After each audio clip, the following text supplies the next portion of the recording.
covered the body from the neck to the ankle. The servants never wore rings, and the servants worked barefooted. They never wore sandals. So when the Father gave him these three things, he restored him to his previous position. He restored him to the position of sonship. The Father said, I will accept you, not as a servant, but as a son. The Father did not punish the prodigal who had wasted his substance.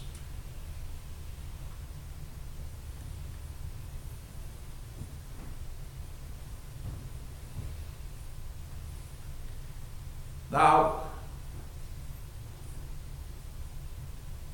after the Father gave these three things to his son, he wasn't satisfied with that. He ordered that the fatted calf be killed to have a grand banquet, a grand welcoming banquet for his son. And this shows the tremendous joy God has for every sinner who repents. The prodigal son's elder brother had a different attitude. He complained to his father.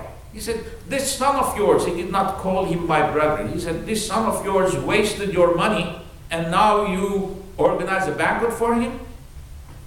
He's not worthy.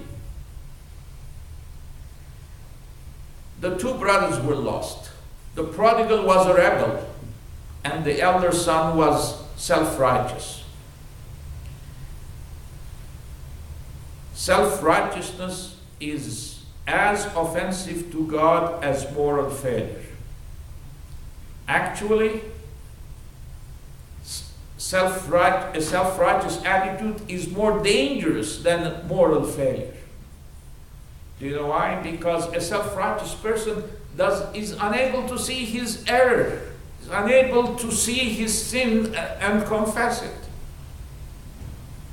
Tax collectors and prostitutes were saved by Jesus, but the Pharisees could not be saved.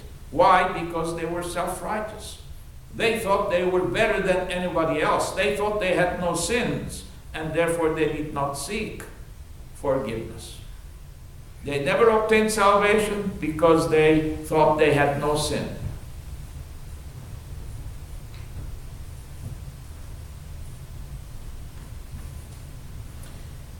Johnny Cash, the famous country singer, was one day asked by a reporter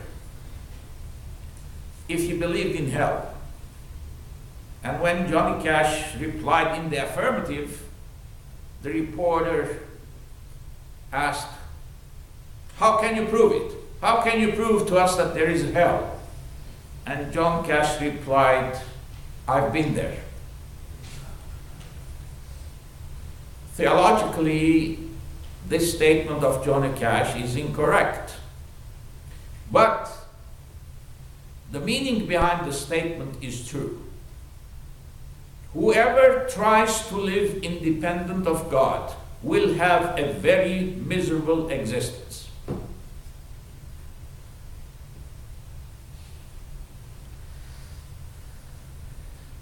This story of the prodigal son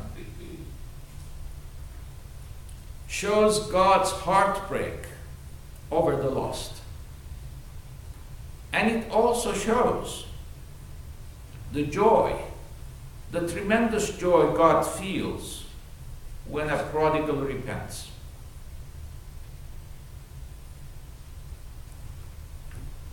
May the Lord help each one of us to do what the prodigal did. Confess our sin and return home. And God is waiting to welcome us.